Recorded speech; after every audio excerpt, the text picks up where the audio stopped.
اعوذ باللہ من الشیطان الرجیم بسم اللہ الرحمن الرحیم۔ جیسا کہ میں نے عرض کیا تھا کہ یہ جو سلسلہ شروع ہوا 14 سورتوں کا، پہلا جوڑا اس میں سے سورہ یونس، سورہ ہود علیہم الصلاۃ والسلام۔ البتہ جو تیسرا اس کے اندر سب گروپ، میں نے کہا تھا تین کے سب گروپ ہیں، یہ تیسری سورت جو ہے سورہ یوسف، یہ بالکل پورے قرآن میں منفرد ہے اپنے مزاج کی۔ اس کے ساتھ جزوی سی مشابہت آئے گی ایک صورت کی، وہ میں بعد میں عرض کروں گا۔ اس وقت یہ ہے کہ اس کو نوٹ کیجئے کہ اب تک ہم نے پڑھا ہے جو در حقیقت انباء الرسل کا مضمون ہے، جو ضائع شد و مت کے ساتھ آیا ہے۔ حضرت ابراہیم کا تھوڑا سا ذکر سورہ انعام میں ہم نے پڑھ لیا، کچھ تھوڑا سا ذکر جو ہے وہ سورہ ہود کے اندر آ گیا ہے، لیکن یہ ہے کہ اصل جو آیا ہے انباء الرسل، ایام اللہ فذکرہم بایام اللہ۔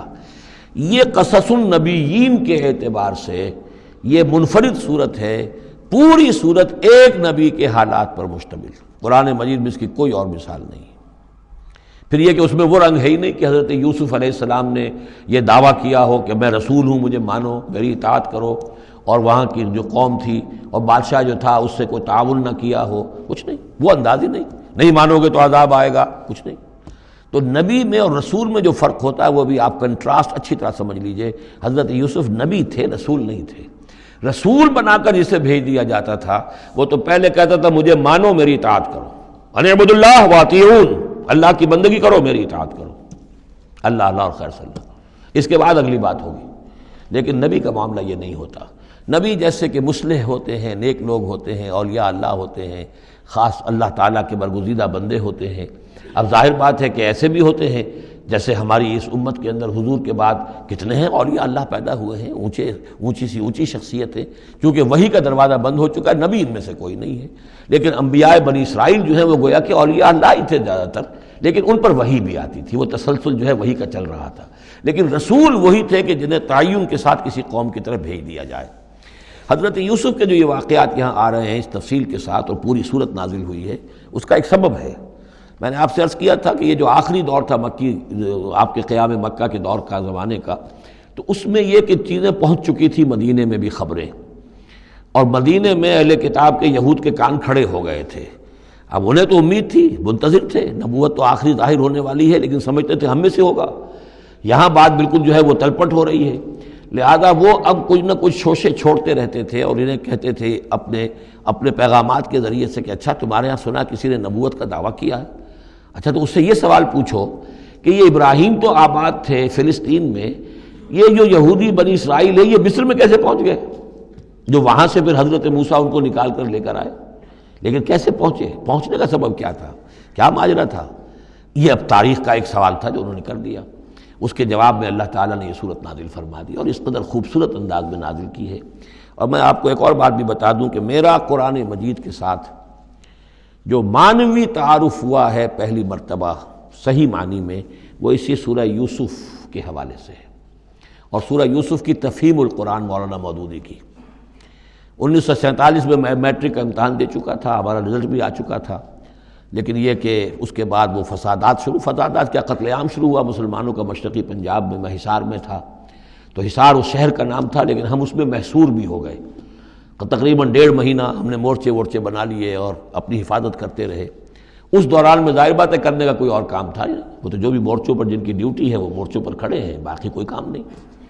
تو میں اور میرے بڑے بھائی اس زمانے میں پھر ایک مسجد کے اندر بیٹھ کر، چونکہ انہوں نے بھی، وہ مجھ سے تو ویسے 6 سال بڑے ہیں، انہوں نے بھی جب میٹرک کیا تھا تو عربی پڑھی تھی، اور میں نے تازہ میٹرک کیا تھا اور میرے پاس بھی عربی کا مضمون تھا، تو پھر یہ ہم پڑھتے تھے۔ اور ترجمان القرآن جو مولانا مودودی کا رسالہ تھا، اس میں ان دنوں تفہیم القرآن میں یہ سورہ یوسف کی تفسیر شائع ہو رہی تھی، تو ان دنوں ہم مسجد میں بیٹھ کر یہ سورہ یوسف تفہیم القرآن سے، پھر چونکہ مجھے کچھ عربی آتی تھی اور تازہ تھی، اچھی تھی، تو اس میں یہ کہ ہماری گفتگو بھی ہوتی تھی، مذاکرہ کرتے تھے۔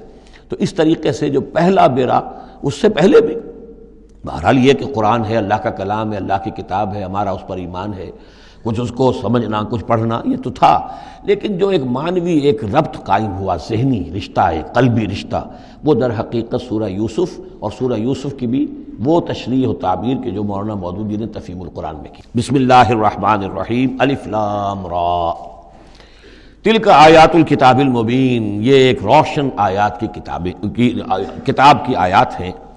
انا انزلناہ قرآنا عربیا، ہم نے اس کو نازل کیا ہے عربی قرآن بنا کر۔ کس کو نازل کیا ہے؟ وہ جو ام الکتاب میں ہمارے پاس ہے، وہ جو لوح محفوظ میں ہے، اس کو ہم نے اتارا ہے اب محمد پر، تو قرآن عربی بنا کر اتارا ہے۔ لعلکم تعقلون، تاکہ اے عربو، اے عرب کے رہنے والو، اے امیین کہ جن کی طرف اولین بعثت ہمارے رسول کی ہوئی ہے، تم اچھی طرح سمجھ سکو۔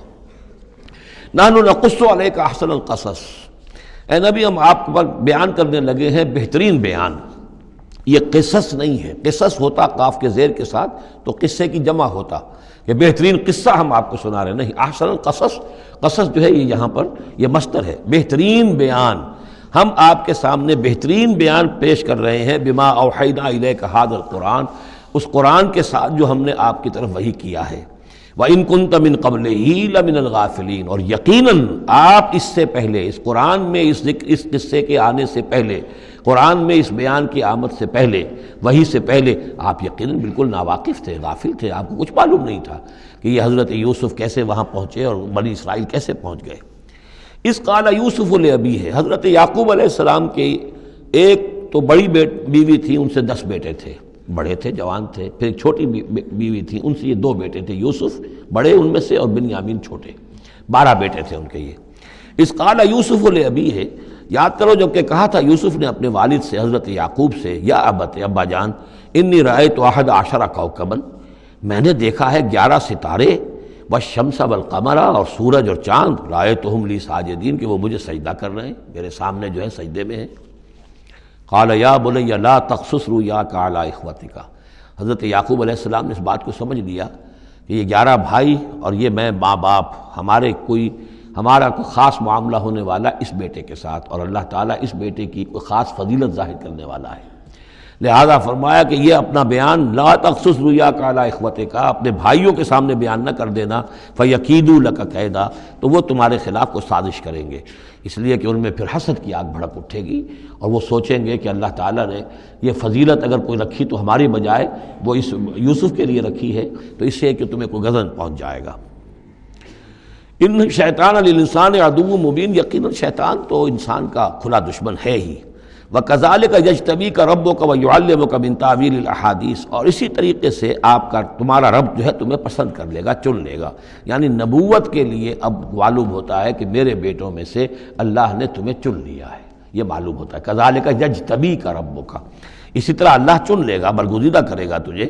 وَيُعَلِّمُكَ مِن تَأْوِيلِ الْأَحَادِيثِ، اور تمہیں سکھائے گا تعویل الاحادیث۔ اس کے 2 معنی ہیں، ایک تو یہ کہ خواب کی تعبیر کرنا، اور یہ کسی بھی بات کی تہ تک پہنچ جانا، کنہ تک پہنچ جانا۔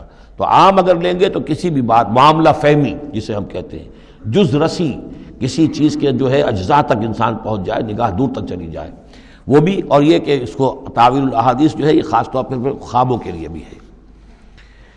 وَيُتِمُّ نِعْمَتَهُ عَلَيْكَ، اور اتمام فرمائے گا اپنی نعمت کا تجھ پر، وعلی آل یعقوب، اور تمام آل یعقوب پر، کما اتمھا علی ابویک، جیسے کہ اس نعمت کا اس نے اتمام فرمایا تیرے آباء و اجداد پر، من قبل پہلے، ابراہیم و اسحاق، ابراہیم اور اسحاق پر، یعنی اسحاق تمہارے دادا اور ابراہیم تمہارے پردادا۔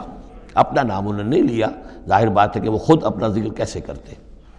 ان ربک علیم حکیم، یقیناً تیرا رب جو ہے وہ علیم ہے اور حکیم ہے۔ صدق اللہ العظیم۔